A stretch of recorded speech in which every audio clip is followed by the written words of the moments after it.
One day soon, some have already begun, will have to explain to our children how the world was like before the internet. What are your best pre-internet highlights?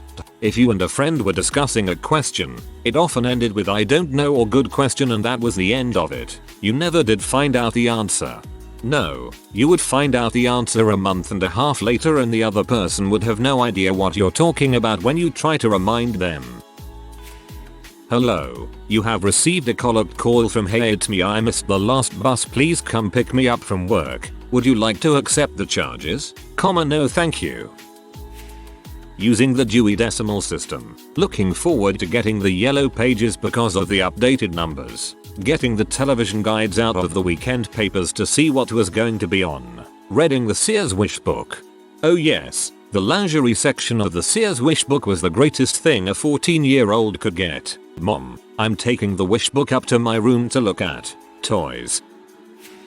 I'm still struggling to explain the internet to my kids, 6 and 4. They just look at me like I'm stupid. They seem to just think that everything they ever do on the computer is there on that computer. It's amazing that we've managed to meld computer networks together so seamlessly that they are indistinguishable from the computer you are on. Playing Manhunt on a Friday night. Basically hide and seek in the dark. 20+ kids around the neighborhood would play and someone's back patio or garage acted as jail when you were caught. Also, Nerf wars. We used to call this jailbreak. Brings me back. Bush P. Before the internet, the only ways to get hold of P before you were 18 was to raid that one friend with the dirty dad's P cupboard, or go on a P Easter egg hunt in the woods. I think it was the start of geocaching. Back when I was a kid, I sat in the library for hours just to find out Richard Nixon's favorite food was meatloaf and liked ketchup on his cottage cheese. I was going to ask you if this was actually true, but then I remembered that I could just Google it. For anyone else wondering, it is true. That's disgusting. No wonder he was impeached. Maps. Anyone remember having big butt maps stuffed into every crevice of their car? If you got lost before the days of looking up directions online or using GPS, you were screwed. I remember every family vacation I went on, we triple checked that we had mapped out the route with a red marker and highlighter and made sure to have multiple copies just in case one got lost. Just show them episodes of Seinfeld. Watch them squirm when they realize that every single problem on the show could have been fixed if they just had a cell phone on them.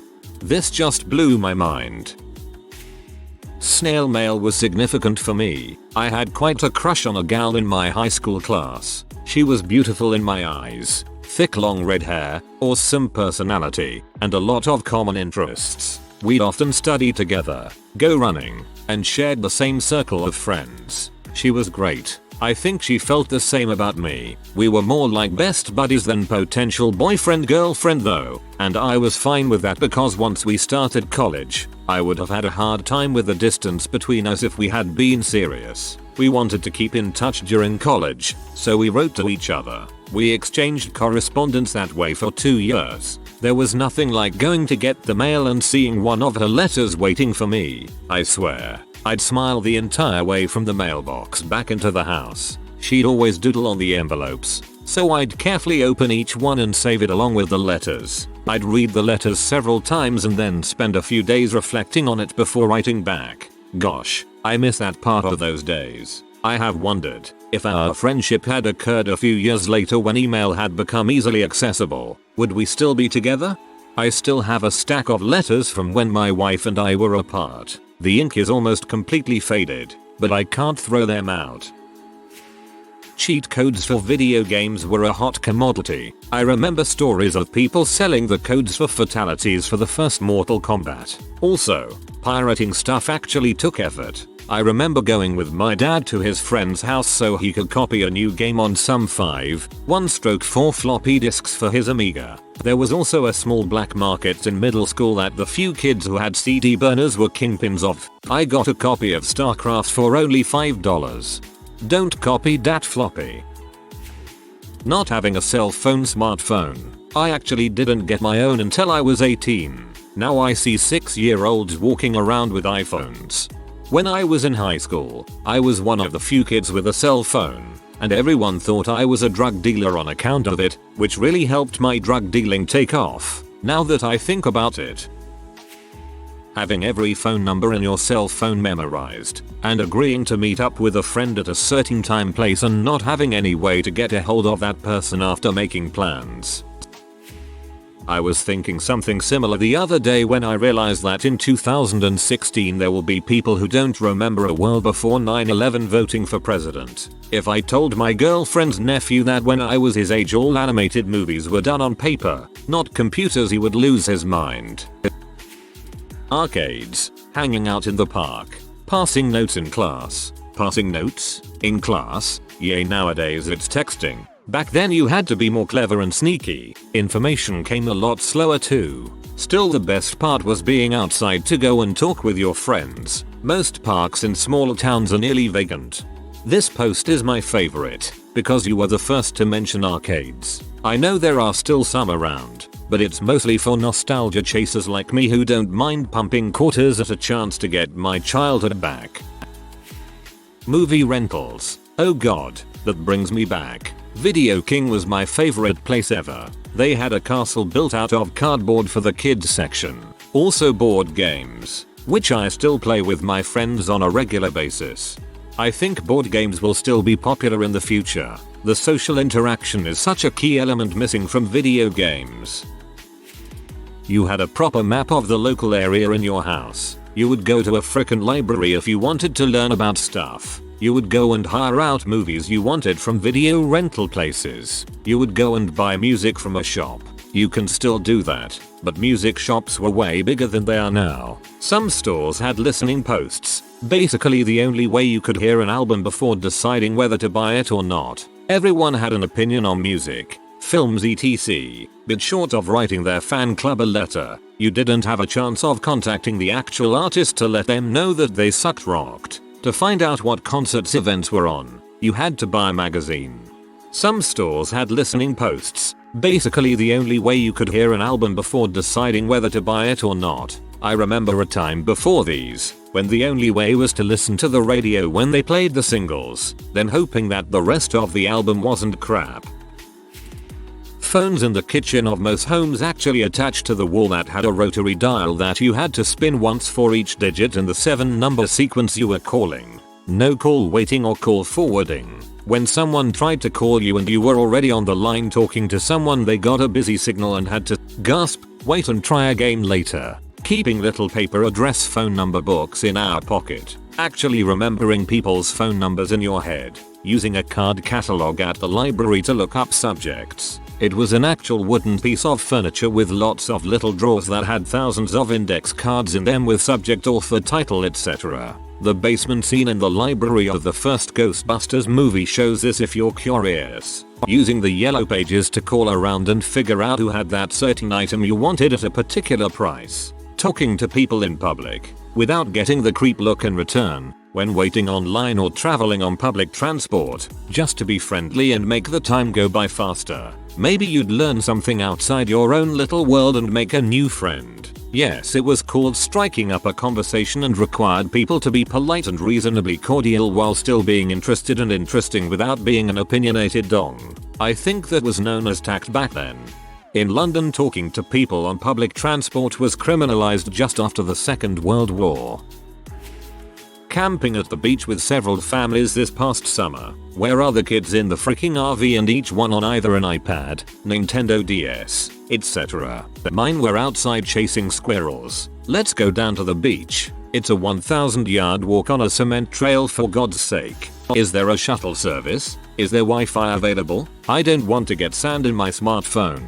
The parents were useless. Trying to convince the parents that it's okay to throw rocks was ridiculous. So now my kids and I are bad influences. Hey, your kids are climbing the big boulders, aren't you afraid they'll fall? No, my kids are fine, but your kids are going to fall because they don't know how to climb rocks. My kids and I were happy to sleep in a tent, on the ground without a 2-inch thick insulated wall surrounding us. My kids and I were happy to stay up until the logs burned down to glowing embers so we can look at the stars while the other kids were in their big cozy RV watching DVDs and microwave popcorn. Whoa, no one but my family brought actual food to cook. The others had microwavable food. The big fire was too smoky. I'm a bad dad because my kids don't wear rash guards, or neoprene booties or scuba masks. I could easily afford to buy my kids all that and more, but I can't afford to have my kids grow up being little pussies with a huge sense of entitlement. Whenever my family would go camping, my dad wouldn't let us use our electronics. I hated it, but now I can understand. The whole reason you freaking go camping is to enjoy nature, not the things you can do when you're at home. We had these things called libraries, you see. And, you mean like an iTunes library? Well, yes, that's where the name comes from. Anyway, we went there to get books and iBooks. Grandpa, iBooks. Right. Anyway, so you got them out for free, like a sample number. You just got them free, forever. No, you had to return them in a week. Return them? You mean like they disappeared from your computer? What number? We finished the book. iBook. Shut up. And then we went outside to take it back. Outside? Yes. I don't follow. Frick off. You should look at all the free ebooks and stuff on your library's website. They adapted.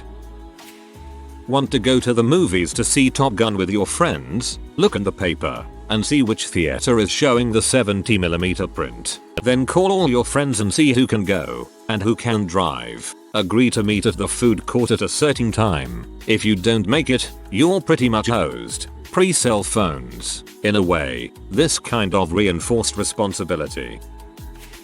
Scrambled pee. Lying awake, waiting for my parents to go to sleep so I could fap to what, if you squint, is maybe a boob, or a butt, or someone's knee. I will forever have the picture of the world's fattest twins, picture of those two dudes on the motorcycles from the Guinness Book of World Records, and dictionaries, encyclopedias and thesaurus were used frequently. Citing bibliography info was the worst. Freeze tag, TV tag, flashlight tag, playing 500, street tennis, 5-person football with an all-time QB. 100% with you on all of those things. The only other one that comes to mind is news. Morning, evening. My parents watch the news every single night, whereas I do not know a single person my age, 30, that watches the news. We just check our smartphones for the weather, markets, news, politics, and everything else. Kids today don't Google, they go on Yahoo Answers. What was Richard Nixon's favorite food? My dong. Source, your mom. Daily nightly activities with neighborhood kids. This was in the late 90s, not even that far away. Riding bikes in groups, wrestling on the grass, meeting up at certain neighbors' houses for certain activities, TV channel availability, different gaming consoles, trampolines. All kids wanna do now is play games and interact over in-game text. That's literally all kids do now. The first time I heard another voice was 13, and that's when the router shorted out, and I actually had to meet my friend in person. Tag around the neighborhood. When it was raining, you would play stickball or watch a VHS. The Land Before Time was my favorite, instead of just playing computer games. Spending all day building jumps for sledding. Friend getting the pee beat out of him by his dad for calling a help desk for Nintendo. It was like $2.99 a minute and he was on the phone for over 20 minutes trying to figure out a part in 8 Eyes, I believe. His parents were pee when they got their phone bill and the paddle came off the wall and I was asked to go home. Before everyone carried an amazing gaming communication pee watching device in their pockets. People had real conversations when they got together. If people were bored they just sat around quietly, together. It was awesome. My so worked as a camp counselor and he used a disposable camera to take some pictures of the kids. After the picture was taken, the kids kept asking to see the picture and couldn't understand why there was no screen or digital memory. They thought he had played a prank on them or that he had not really taken the picture. Man, that was a rough first sentence. COD catalogs, reference books, because if you didn't know it or have it on the shelf, you were gonna be driving to the library. Anyone else remember when you had to deal with long distance charges if you wanted to talk to someone who was far away? Skype, other video chat programs have really changed the nature of long distance communication. I really feel like we live in the future every time I video chat with someone on another continent. Back in my day, you had to wait until your issue of Nintendo Power came in the mail before you could find the cheat codes to your video games. Also, pirating music consisted of sitting in front of your dual cassette player with your finger on the record button, waiting to hear the first note of the song you wanted come on the radio. Oh, man, that reminds me of freshman year of college when we discovered Napster. I suddenly realized, all those songs I had taped off the radio over the years, I could download them now and listen to them without annoying radio announcers talking over them. I literally dragged out my tape collection at that point and started looking up every song. We had to go places to learn stuff. The potential for every single human on the planet to effectively be less than 250 milliseconds away didn't exist. P was bought, unless you didn't mind, used copies. If you're talented, people more than 20 kilometers away probably didn't know about it. Now, people on the opposite side of the globe can see you execute your talent, whatever it may be, at the same time as you do it. Think live streaming your band's performance. Privacy, of course, you do still choose to put that private information out there. Yesterday, while driving my son up to see his granny, I spent most of an hour explaining the history leading up to the internet, from the 19th century telegraph through to the web and cell phones. He found it pretty interesting, especially the part about how the speed of information was so slow before the telegraph. I remember being taught how to properly use the library when I was in elementary school. We learned how to use the index card dealie to find books, the Dewey Decimal System, then how to operate the microfiche machines. Luckily, by the time I started college in 1999, none of that crap mattered. We used to have to go to a high school reunion 10 years later, just to find out what happened to all those buttholes we went to school with. Nowadays, you can't turn on your freaking computer without being bitch-slapped with 848,312 pictures of your high school classes, weddings and children and lunches and holidays. I'll feel like an old codger explaining what the icon on the save button in word processors actually is. There are already kids today who have never seen a floppy disk. Me, imagine 12 songs. That's all you have. Your options are play, pause, stop, and skip. Oh, and open. Imaginary child, they used to have local file folders? Me, no son. Number. Does anyone remember the mini page? It would come Mondays in our state newspaper and had informative things for kids. It was awesome. Maps. Young people will never understand how hard it was to get somewhere if you didn't know where it was and only had an address, especially if it was far away. LAN game with my upstairs neighbor, 2 floors between us, using a 35-foot long LPT cable, playing Command and Conquer, or maybe Dune 2, or some similar strategy game. I don't really remember exactly. This isn't so much internet related, but remember when you basically had no idea where anyone was if they weren't either at home or in their office at work?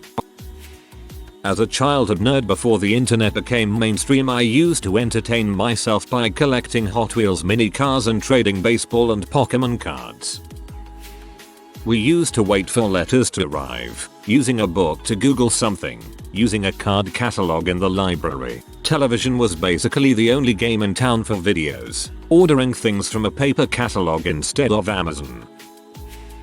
Card catalogs in libraries. Playing music on our family's record player or 8-track, later using a cassette deck to record off the radio and make mixtapes. Wishing our rotary phone had a longer cord because there was no such thing as private conversations when our only phone was in the living room. Getting my first Texas Instruments calculator roughly the size of a brick when I was 8 and thinking I was lucky. The only way I got to see pictures of the world was in encyclopedias and cartoons in the Sunday newspapers. And Pong.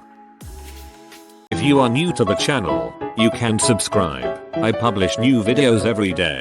Until then, check another video.